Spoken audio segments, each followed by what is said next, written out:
Тілдің хикметі.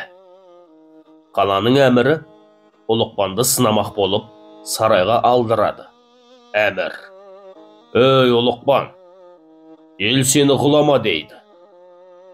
«Сол рас болса маған малдың ең дәмді, ең жақсы мүшесін пісіріп әкел» деп өтінді. Ұлықпан қойдың тілі мен жүрегін пісіріп әкелді.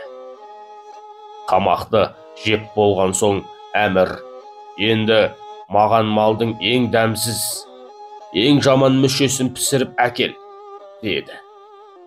Ұлықпан бұл жолы да қойдың тілі мен жүрегін әкелді. Әмір: «Bir мүше қалайша жақсы да жаман да болады» деп сұрады.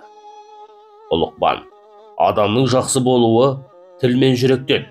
Егер тілі мен жүрегіне ие болмаса, адамшылық жоғалады. Жүректен күзет кетсе, тілден тиек кетеді» деп жауап беріп